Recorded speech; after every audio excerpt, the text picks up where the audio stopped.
저는 평생 아들 하나 바라보고 살아왔습니다. 남편이 세상을 떠난 뒤 제 삶의 의미는 아들뿐이었지요. 아들 재호가 결혼한다 했을 때 저는 그저 행복했습니다. 며느리도 처음엔 참 착한 아이 같았어요. 항상 미소를 보이며 어머니, 어머니 하며 살갑게 굴었지요. 그렇게 저를 챙겨주니 제 마음도 환해지고 집안이 따뜻했습니다. 그런데 언제부터였을까요? 며느리의 눈빛이 차갑게 변하기 시작한 건 말입니다. 제가 식탁에 앉으면 자리에서 일어나 버리고 제가 말 한마디 건네면 못 들은 척 하더군요. 처음엔 피곤해서 그러겠거니 했습니다. 하지만 그게 아니었지요. 며느리는 아들 앞에서는 천사 같은 얼굴을 하고 저만 보면 인상을 쓰며 한숨을 쉬었습니다. 어느 날은 제가 끓인 국을 들여다보며 이렇게 말하더군요. 어머니, 요즘 입맛이 없어요. 좀 쉬시면 안 돼요? 분명 쉬라는 말 같았지만 그 속엔 이 집 살림에서 손 떼라는 뜻이 숨어 있었지요. 그날 밤 저는 잠을 이루지 못했습니다. 내가 뭘 잘못했길래 며느리가 저렇게 날 대할까? 아들을 불러 따로 물어보려고도 했지만 재호가 며느리 앞에서는 며느리 손만 꼭 잡고 있는 모습을 보면 차마 말을 꺼낼 수가 없었습니다. 며느리의 말투는 날이 갈수록 매서워졌습니다. 어머니, 이 집에선 저희 부부가 중심이에요. 너무 간섭하지 마세요. 그 말은 칼처럼 제 가슴을 베었습니다. 평생 아들 위해 살아온 제가 왜 이렇게 내쳐져야 하나 속이 뒤집히고 분이 치밀었지요. 하지만 저는 꾹 참았습니다. 혹여 아들이 불편해질까 싶어서 말입니다. 그러던 어느 날 며느리가 제 방문을 벌컥 열고 이렇게 말했습니다. 어머니, 요즘 집안에 자꾸 안 좋은 일이 생기잖아요. 제가 잘 아는 무당이 있는데 애군을 막으려면 굿을 해야 한대요. 저는 순간 귀를 의심했습니다. 굿이라니. 저는 평생 그런 거 한 번도 해본 적이 없었거든요. 그런데 며느리는 당당하게 말했지요. 어머니가 도와주셔야 해요. 제사도 제대로 못 지내셨으니까. 이 집이 이 모양이라잖아요. 돈이 좀 필요하니까 이번 한 번만 보태주세요. 그때 저는 알았습니다. 며느리가 저를 향해 품은 감정이 단순한 불만이 아니라 저를 내치고 싶어하는 마음이었으므려. 그 말을 듣는데 억울하고 서러워 눈물이 차올랐습니다. 평생 자식 위에 허리 휘어가며 살았는데 며느리한테 이런 말까지 들어야 하나 싶었지요. 하지만 저는 아무 말도 못했습니다. 아들이 그 옆에서 멀뚱히 서서 저를 보는데 괜히 말싸움이라도 되면 아들 마음이 찢어질까봐 그저 속으로만 울었습니다. 그날 밤 저는 다짐했습니다.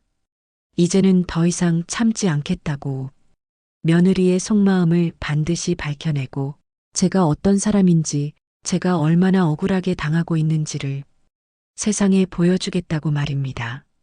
며느리의 말이 귓가에 메아리 쳤습니다. 굿을 해야 집안이 산대요, 어머니. 돈 좀 보태주세요. 저는 그날 밤 한숨도 잘 수가 없었습니다. 평생 악착같이 일해 모은 돈을 며느리 말 한마디에 내어줘야 하는 건가? 내가 뭘 그렇게 잘못했길래 이런 모욕을 받아야 하나? 속이 뒤집혀 눈물이 마르지 않았습니다. 다음 날 아침 저는 며느리에게 조심스레 말했습니다. 얘야, 굿까지 할 필요가 있을까? 내가 빌고 또 빌면 다 괜찮아지지 않겠니? 그러자 며느리는 한숨을 푹 쉬며 제 말을 잘랐습니다. 어머니, 요즘 시대가 어떤 시대인데 그런 미신을 믿으세요? 굿을 하면 해결된다니까 그러잖아요. 솔직히 어머니가 그동안 제사도 제대로 못 지내고 집안일 엉망으로 하셨으니까 이런 일이 생긴 거 아니에요? 그 말은 제 가슴을 찢어 놓았습니다. 제가 평생 집안을 위해 얼마나 애썼는데 며느리 입에서 그런 말이 나오다니 참을 수 없는 서러움이 치밀어 올랐습니다. 저는 참았지만 며느리는 멈추지 않았습니다. 그날 저녁 며느리가 다시 제 방을 찾아왔습니다. 어머니, 이번 굿은 꼭 해야 돼요. 제가 아는 무당이 말하길 이번 달 안에 안 하면 재호 오빠도 안 좋다네요. 솔직히 어머니가 조금만 보태주시면 우리도 살림의 숨통이 트일 것 같아요. 결국 돈 이야기가 나왔습니다. 아들을 위해선 뭐든 해온 제 마음을 이용해 며느리는 점점 더 대담해지고 있었지요. 저는 떨리는 손으로 지갑을 움켜쥐며 말했습니다. 얘야, 나도 가진 게 많지 않다. 내 노후 준비할 돈도 없는데. 그러자 며느리는 표정 하나 바뀌지 않고 말했습니다. 어머니는 아들 걱정 안 하세요? 지금 그 돈 아끼다가 아들한테 무슨 일 생기면 책임지실 거예요? 그 순간 저는 숨이 막히는 듯 했습니다. 평생 자식만 바라보고 살아왔는데 며느리 입에서 그토록 모진 말이 나오니 가슴이 찢어지고 치가 떨렸습니다. 그날 밤 저는 마음속으로 다짐했습니다. 이 아이가 왜 이렇게까지 변했는지, 어째서 저를 내몰려고 하는지, 그리고 굽한 뒤에 숨겨진 진짜 속셈이 무엇인지 반드시 밝혀내리라 말입니다. 저를 얕잡아보고 함부로 대하는 이 며느리에게 더 이상 휘둘리지 않겠다고 다짐하며 한참을 울다가 겨우 잠이 들었습니다. 저녁 식탁 앞에서 저는 숨을 삼켰습니다. 며느리 표정이 평소보다 더 차갑게 느껴졌고 아들마저 굳은 얼굴로 앉아 있었습니다.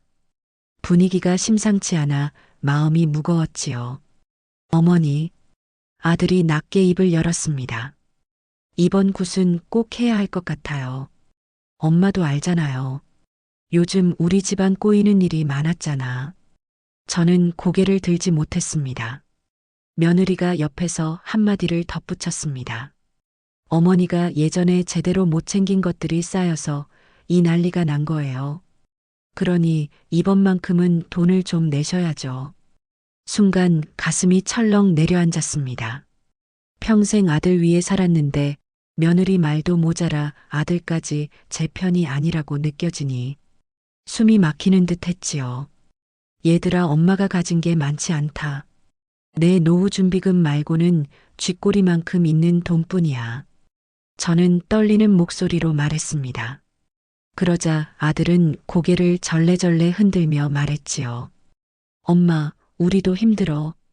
솔직히 엄마가 평생 모은 돈이 지금 필요하다고 생각 안 해? 어차피 엄마 혼자 쓰는 돈 아니잖아. 그 말이 가슴을 찔렀습니다. 아들이 제 노후를 걱정해 줄 줄 알았는데 오히려 제 돈을 당연히 내놓으라는 듯 말하니 서럽고 분노가 치밀어 올랐습니다. 며느리는 한술 더 떴습니다. 어머니, 솔직히 이 집이 이렇게 된 건 다 어머니 탓이에요. 이번에 굿을 해서라도 막아야 하니까 돈을 내놓으세요. 그 말에 저는 더는 참지 못하고 목소리가 떨렸습니다. 내가 뭘 그렇게 잘못했니? 너희 먹여 살리려고 내가 얼마나 고생했는데 이제 와서 날 이렇게 몰아붙이는 게 말이 되니? 하지만 두 사람은 서로 눈빛을 주고받으며 묵묵부답이었습니다. 마치 제가 없는 사람인 것처럼 제 재산을 두고 자기들끼리 계산하는 눈치였지요. 그날 밤 저는 방 안에서 홀로 눈물을 쏟았습니다. 내가 자식 잘못 둔 죄밖에 더 있나, 내 돈이 없으면 아들마저 나를 버리겠구나 하는 서글픔이 온몸을 파고들었습니다. 그러면서도 마음속 깊은 곳에서 도대체 이 아이들이 왜 이러는지, 이 굿판 뒤에 뭐가 숨어 있는지 확인해야겠다고 다짐했습니다. 이대로 당하기만 하는 건 너무 억울하고 분해서 견딜 수 없었지요. 며칠 뒤 며느리는 굿판을 한다며 새벽부터 분주히 움직였습니다. 방 안에서 옷장을 뒤적이며 화려한 한복을 꺼내는 모습을 보고 저는 가슴이 철렁 내려앉았습니다. 마치 무슨 잔치를 준비하는 사람 같았지요. 며느라기야, 무슨 굿을 한다고 이렇게 호들갑을 떠니? 제가 조심스럽게 묻자 며느리는 짜증 섞인 목소리로 대답했습니다. 어머니, 이번엔 제대로 해야 해요. 돈만 아끼다간 집안이 더 망해버린다니까요. 그때 문 밖에서 낯선 남자의 목소리가 들렸습니다. 그 돈 준비해 놨냐? 이번에 제대로 해야 큰 돈이 굴러 들어올 거야. 창문 틈으로 몰래 내다보니 며느리가 골목길에서 어떤 낯선 남자와 서류 봉투를 주고받고 있었습니다. 그 순간 심장이 내려앉았지요. 급한 얘기가 정말 집안 걱정 때문이 아니라는 걸, 다른 의도가 숨어 있다는 걸 본능적으로 알았습니다. 저는 떨리는 손으로 문을 열고 나가 며느리에게 말했습니다. 너 방금 그 사람 누구야? 왜 남의 집 돈 얘기를 그런 사람한테 하고 다니니? 하지만 며느리는 저를 똑바로 보지도 않고 말했습니다. 괜한 오해하지 마세요, 어머니. 굿 준비 때문에 도와주는 사람이에요. 저는 차마 따지지 못하고 서 있었지만 속에서는 화가 끓어올랐습니다. 집 안으로 들어온 며느리는 다시 돈 얘기를 꺼냈습니다. 어머니, 내일까지 돈 준비하셔야 해요. 안 그러면 굿을 못합니다. 집안이 계속 불행해져도 괜찮으시겠어요? 아들까지 옆에서 엄마 이번만 도와줘요. 라며 힘을 보태니 저는 결국 아무 말도 못하고 자리를 떴습니다. 방에 들어와 문을 걸어 잠근 뒤 손이 떨려 차마 숨도 제대로 쉬지 못했습니다. 아들과 며느리에게 평생 다 바쳤는데 이제는 재산만 보고 달려드는구나 싶었습니다. 더 이상 내 손으로 이 아이들에게 다 내줄 순 없겠다. 이제는 내가 살아남기 위해서라도 진짜 속내를 밝혀야겠다고 마음을 다잡았습니다. 그리고 혼잣말처럼 중얼거렸습니다. 너희들이 왜 이러는지 끝까지 알아내고 말겠다. 다음 날 저녁 아들이 서류 봉투를 들고 들어왔습니다. 문을 열자마자 그는 무겁게 한숨을 쉬며 제 앞에 봉투를 내밀었습니다. 엄마, 이거 그냥 도장만 찍어줘요. 우리가 다 알아서 처리할게. 저는 고개를 갸웃하며 서류를 받아들었습니다. 읽어보니 성년 후견인 지정 신청서라는 글자가 눈에 들어왔습니다. 순간 머리가 띵해졌습니다. 이게 뭐니? 왜 이런 걸 내가 써줘야 하니? 제 목소리가 떨렸습니다. 아들은 시선을 피하며 말했습니다. 엄마도 이제 연세가 있으니까 혹시라도 판단 잘못하실까 봐서요. 우리 부부가 엄마 재산 관리 좀 대신해 주려는 거예요. 그때 옆에서 며느리가 거들었습니다. 어머니, 솔직히 말씀드리면 이번 굿도 그렇고 앞으로 이런저런 일 처리가 많잖아요. 괜히 어머니가 어렵게 결정하지 마시고 저희한테 맡기시면 편하세요. 그 말에 제 손이 부들부들 떨렸습니다. 재산을 내놓으라는 말보다 더 잔인하게 들렸지요. 평생 자식 믿고 살았는데 내가 벌어놓은 돈을 이렇게 강제로 넘기려 하다니 가슴이 쪼개질 것 같았습니다. 내가 아직 정신 멀쩡하다. 왜 내 재산을 너희 마음대로 하려드니?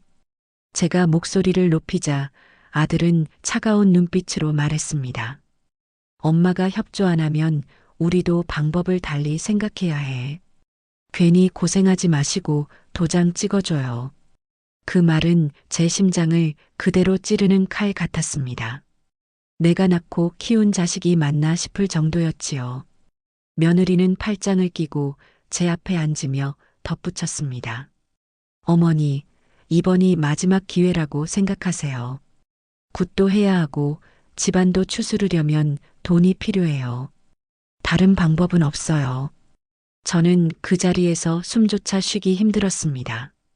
온몸이 떨리고 울컥 치밀어 올라 말이 나오지 않았습니다. 방으로 돌아와 문을 닫고 주저앉았습니다. 평생을 헌신했는데 돌아온 건 돈으로만 계산하는 자식과 며느리의 차가운 말뿐이었지요. 눈물이 뺨을 타고 흘렀습니다. 그러면서도 속에서는 불이 타올랐습니다. 그래, 이대로는 절대 안 당한다. 내가 너희들한테 어떻게 갚아주는지 두고 봐라. 그 순간부터 저는 마음속으로 복수를 다짐했습니다. 더 이상 당하기만 하는 노모가 아니라 진실을 밝혀내고 반드시 통쾌하게 되갚아줄 생각이었지요. 구판이 열린다는 날 아침, 며느리는 새벽부터 분주했습니다. 한복을 곱게 차려입고 화장까지 진하게 하고 나섰지요. 저는 불안한 마음을 숨길 수 없어 따라 나섰습니다. 아들에게 물으니 엄마는 그냥 앉아 계세요. 방해만 하지 마세요. 라는 차가운 말만 돌아왔습니다. 가슴이 답답했지만 그냥 발걸음을 옮겼습니다. 마을 끝 작은 창고 같은 곳이 굽한 장소였습니다. 그곳엔 이미 붉은 비단천이 깔려 있고 알 수 없는 부적과 술병들이 널려 있었습니다. 묘하게 음산한 분위기에 숨이 막혔습니다. 굿이 시작되기도 전 며느리는 밖으로 나가더니 낯선 남자와 다급히 대화를 나누기 시작했습니다. 저는 본능적으로 발걸음을 조심스럽게 옮겨 벽틈 사이로 그들을 지켜봤습니다. 약속한 대로 준비했어요. 며느리가 떨리는 손으로 두툼한 봉투를 건넸습니다. 남자는 봉투를 확인하며 비릿하게 웃더니 말했습니다. 좋아. 이 돈이면 집 문서까지 정리될 거야. 시어머니는 이제 아무것도 못하실걸? 그 말이 제 귀에 또렷하게 꽂혔습니다. 심장이 쿵 하고 내려앉았습니다. 평생을 믿었던 아들과 며느리가 나를 굿판으로 데려와서는 재산을 통째로 빼앗으려 한다는 사실이 눈앞에서 드러나는 순간이었지요. 그 자리에서 울분이 치밀어 오르고 손이 부들부들 떨렸습니다. 내가 낳아준 자식이 어쩌다 이렇게 됐을까? 속으로 되뇌이며 눈물이 핑 돌았습니다. 하지만 저는 그 자리에서 뛰쳐나가지 않았습니다. 오히려 마음속에서 차가운 결심이 내려졌습니다. 그래, 이대로는 절대 당하지 않는다. 오늘 이 굿판, 너희가 꾸민 사기극을 끝까지 지켜보고 내가 직접 무너뜨려 주마. 그때 며느리가 창고 안으로 돌아왔고 굿판은 요란하게 시작됐습니다. 북소리와 꽹과리 소리가 울리는데 저는 오로지 한 생각만 했습니다. 이 굿판이 끝나기 전에 너희의 진짜 얼굴을 모두에게 보여주고 말겠다. 굿판이 끝난 후 집으로 돌아오는 길, 제 마음은 돌덩이처럼 무거웠습니다. 차 안에서 아들은 한마디 말도 하지 않았고 며느리는 휴대폰만 만지작거렸습니다. 방금 전 창고 앞에서 들었던 그 말들이 계속 귀에 맴돌았습니다. 집 문서까지 정리될 거야. 시어머니는 이제 아무것도 못하실걸. 피가 거꾸로 솟는 기분이었지요. 집에 도착하자마자 방에 들어가 문을 걸어 잠갔습니다. 분노와 슬픔이 뒤섞여 눈물이 쏟아졌지만 울기만 해서는 아무것도 바뀌지 않을 거라는 생각이 들었습니다. 내가 이대로 무너지면 저 아이들만 잘 되겠지. 그 말이 제 마음속에서 반복되자 이를 악물었습니다. 다음 날 아침 저는 오랜 친구이자 동네에서 법률사무소를 운영하는 영숙이에게 전화를 걸었습니다. 영숙아, 나 좀 도와줄 수 있니? 목소리가 떨려 나오자 영숙은 잠시 말없이 듣더니 단호하게 말했습니다. 명자야, 울지 마. 너답지 않다. 내일 아침에 바로 사무실로 와. 그 한마디가 제게 한 줄기 희망 같았습니다. 다음 날 저는 서류 봉투를 챙겨 법률사무소로 향했습니다. 그곳에서 저는 아들과 며느리가 내밀었던 후견인 서류와 그동안 제가 모아온 재산 관련 서류를 전부 보여주었습니다. 영숙은 꼼꼼히 읽어보더니 차갑게 한마디 했습니다. 이건 명백히 재산 강탈 시도야. 내가 정신이 멀쩡한데 후견인 지정이라니 말도 안 되는 소리지. 그리고 굿판? 그건 명백한 사기야. 저는 손을 꼭 잡으며 말했습니다. 영수가, 나 이제 두렵지 않아. 내가 그 자리에서 들은 걸 증거로 남기고 싶어. 어떻게 하면 될까? 영숙은 서랍에서 작은 녹음기를 꺼내 제 손에 쥐어주며 말했습니다. 앞으로 그들이 너한테 뭐라 하든 전부 녹음해. 그리고 가능하면 그 남자와 주고받는 장면을 또 잡아. 증거만 모이면 너한테서 빼앗으려던 걸 오히려 되돌려줄 수 있어. 그 말을 들으며 제 안에서 오래된 불씨가 활활 타오르는 걸 느꼈습니다. 더 이상 피해자처럼 울고만 있지 않으리라 결심했습니다. 내가 낳은 자식이라도 나를 짓밟는다면 끝까지 맞서 싸워야지요. 그날 집으로 돌아오는 길, 제 발걸음은 처음으로 가볍게 느껴졌습니다. 앞으로 벌어질 일들이 두렵기보단 오히려 기대됐습니다. 너희들이 내 마음을 이렇게 만든 거다. 이제 내가 어떻게 갚아주는지 두 눈으로 똑똑히 봐라. 며칠 동안 집안은 이상하리만큼 조용했습니다. 아들과 며느리는 일부러 태어난 척하며 밥상에 앉았지만 그들의 눈빛은 여전히 날카롭고 계산적이었습니다. 저는 그날도 일부러 아무렇지 않은 얼굴을 하고 있었지요. 주머니 속 작은 녹음기가 켜져 있다는 사실을 그들은 알지 못했습니다. 아침 식사가 끝나자 며느리가 갑자기 서류 봉투를 내밀었습니다. 어머니, 지난번에 말씀드린 후견인 지정 서류예요. 어머니가 연세도 있으시고 판단이 흐려질 때를 대비해서 저희가 좀 챙겨드리려고요. 도장만 찍어주세요.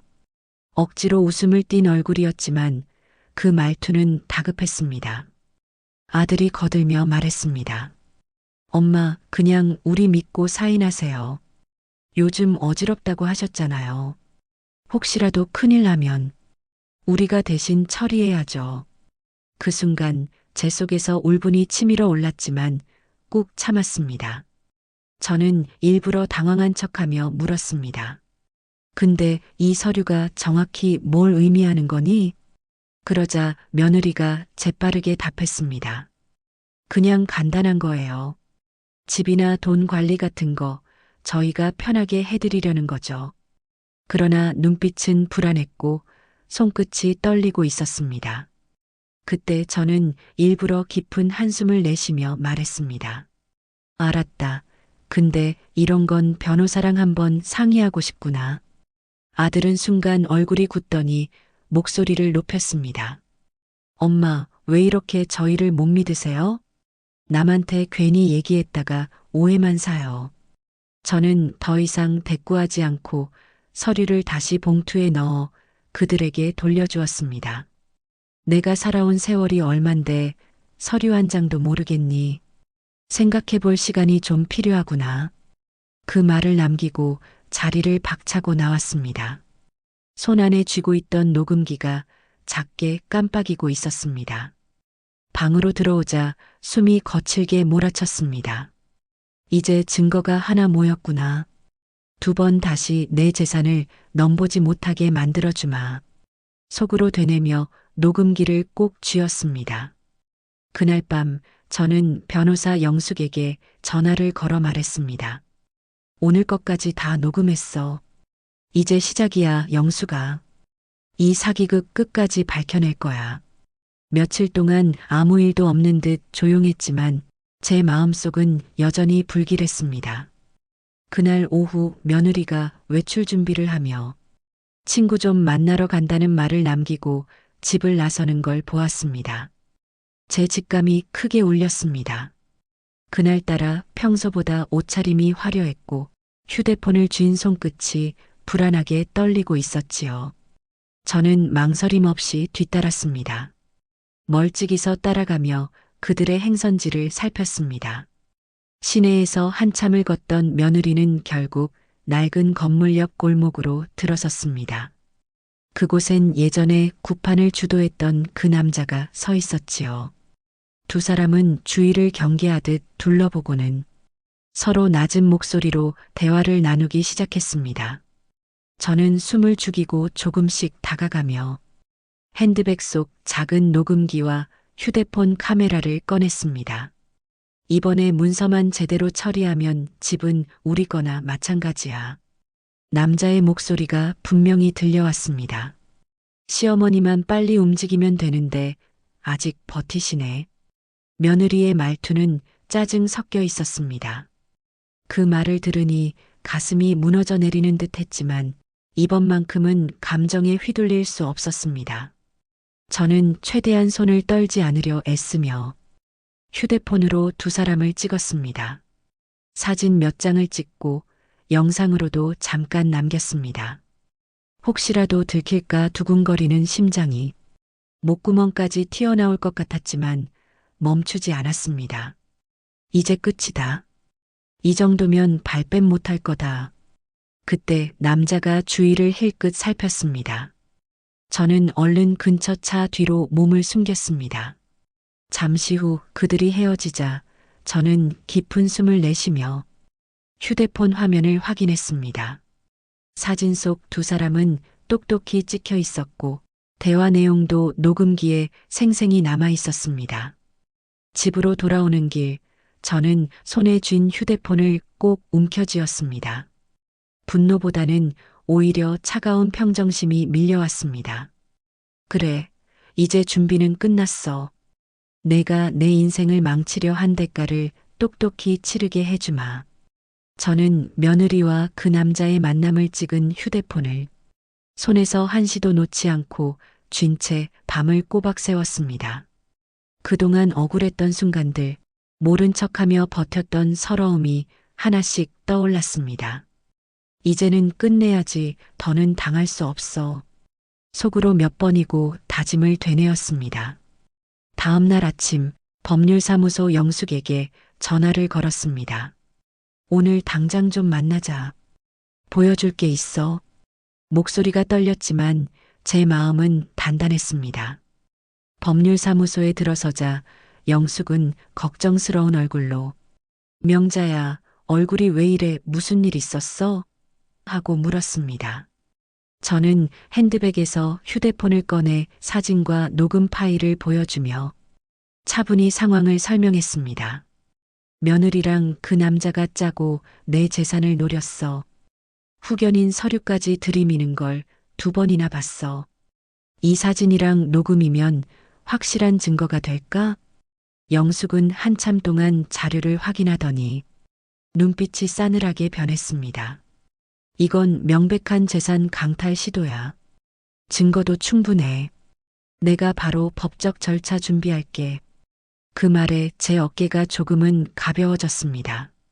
하지만 속에서는 여전히 뜨거운 분노가 끓어올랐습니다. 그동안 얼마나 믿고 살았는데 내 아들까지 끌어들여서 나를 몰아세웠어. 말을 잇는 제 목소리가 떨렸습니다. 영숙은 제 손을 꼭 잡으며 말했습니다. 이제 울지 마. 우리가 할 수 있는 건 다 해줄게. 내가 그동안 당한 만큼 꼭 갚아줄 거야. 저는 고개를 끄덕이며 말했습니다. 그래, 이제는 나도 싸울 거야. 끝까지 버텨서 이 집을, 내 인생을 되찾을 거야. 영숙은 그 자리에서 소장을 작성하기 시작했고 녹음과 사진, 지난번 서류까지 모두 증거로 묶었습니다. 서류에 도장을 찍는 제 손끝은 오랜만에 확실한 힘이 들어가 있었습니다. 그날 집으로 돌아오는 길, 저는 속으로 되뇌었습니다. 이제 판을 뒤집을 시간이다. 내 인생을 욕심으로 망치려 한 대가를 반드시 치르게 하겠다.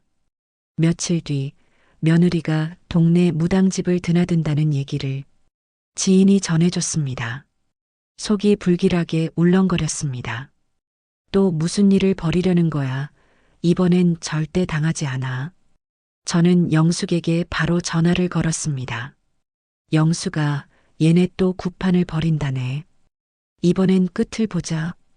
영숙은 단호하게 말했습니다. 좋아, 증거 확보하고 경찰까지 불러두자. 이번엔 네가 당하지 않게 내가 옆에 있어줄게. 그날 밤 저는 조용히 무당집 근처로 향했습니다. 멀리서 보니 며느리와 그 남자가 무당 옆에 서 있었고 구판을 벌이며 제 이름을 수없이 부르짖고 있었습니다. 시어머니 목숨줄 끊어야 우리 재산이 편해진다. 그 끔찍한 말이 제 귀에 그대로 박혔습니다. 심장이 덜컥 내려앉았지만 그 순간 제 분노가 더 크게 치솟았습니다. 숨죽이며 녹음 버튼을 누르고 영숙에게 손짓했습니다. 잠시 뒤 경찰들이 조용히 주변을 포위했습니다. 구판은 점점 격해졌고 며느리는 소름 끼치는 표정으로 이제 다 내 거야 라고 소리쳤습니다. 그때 경찰이 문을 박차고 들어갔습니다. 모두 멈춰. 불법 행위와 협박 혐의로 조사받아야겠습니다. 당황한 며느리와 그 남자가 허둥대며 변명했습니다. 이건 그냥 기도였어요. 하지만 제가 증거를 들고 앞으로 나섰습니다. 이게 기도라고? 내 재산을 빼앗으려는 짓거리잖아. 내가 다 들었어. 다 찍었어. 경찰이 두 사람을 제압하는 동안 제 온몸이 부들부들 떨렸습니다.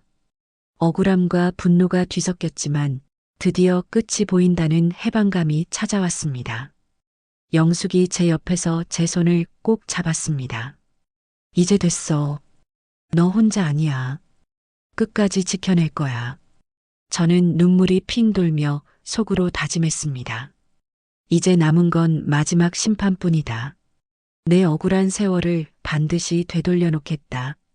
며칠 뒤 열린 재판정은 숨막히는 긴장감으로 가득했습니다. 저는 영숙과 함께 증거 서류를 손에 꼭 쥐고 앉아 있었습니다. 정면에는 며느리와 그 남자가 앉아 있었는데 평소 뻔뻔하던 얼굴은 잿빛으로 질려 있었습니다. 재판이 시작되자 판사가 차분히 물었습니다. 피고 측, 이 구판에서 한 발언과 행동이 사실입니까? 제가 제출한 녹음 파일이 법정에 울려 퍼졌습니다. 시어머니만 없어지면 이 재산은 우리 거야. 그 끔찍한 목소리가 흘러나오는 순간 법정 안이 웅성거리기 시작했습니다. 판사가 피고 쪽을 바라보며 목소리를 높였습니다. 이건 명백한 살해 모의와 재산 강탈 시도입니다. 어떻게 변명하시겠습니까? 두 사람은 얼굴이 새파랗게 질리며 더듬거렸습니다. 그건 그냥 술김의 한 말입니다. 하지만 영숙이 곧바로 나섰습니다. 술김의 한 말이라니요? 녹취 속의 계획, 재산, 시어머니라는 단어가 몇 번이나 반복됩니다. 이건 단순한 말이 아니라 범죄 모의입니다. 판사의 망치가 강하게 내려쳤습니다. 피고 측의 사기와 협박, 재산 강탈 시도가 인정됩니다. 재산 상속권을 모두 박탈하고 접근 금지 명령을 내리며 형사처벌을 함께 선고합니다. 그 말이 끝나자 며느리와 그 남자가 울부짖었습니다. 제발 한 번만 용서해 주세요. 하지만 저는 굳은 표정으로 자리에서 일어나 말했습니다. 내가 그동안 얼마나 참고 살았는지 아세요? 가족이라는 이름으로 나를 짓밟은 세월, 오늘 여기서 끝내겠습니다. 법정 문을 나서는데 햇빛이 환하게 쏟아졌습니다. 가슴속에 얹힌 돌덩이가 떨어져 나가는 듯 했습니다. 영숙이 제 어깨를 두드리며 웃었습니다. 봐, 내가 뭘 했어. 끝까지 싸우면 정의는 지는 법이 없어. 저는 눈시울이 붉어지며 말했습니다. 맞아, 이제는 속이 후련해. 이제라도 내 삶을 되찾을 수 있어서 정말 고마워. 집으로 돌아오는 길, 저는 하늘을 올려다봤습니다. 억울했던 지난날이 주마등처럼 스쳐갔지만 마지막에 이렇게 정의가 살아있음을 증명할 수 있어 더 이상 두렵지 않았습니다. 그리고 속으로 조용히 되뇌었습니다. 다시는 누구에게도 무시당하지 않을 거야. 내 인생은 내가 지킨다.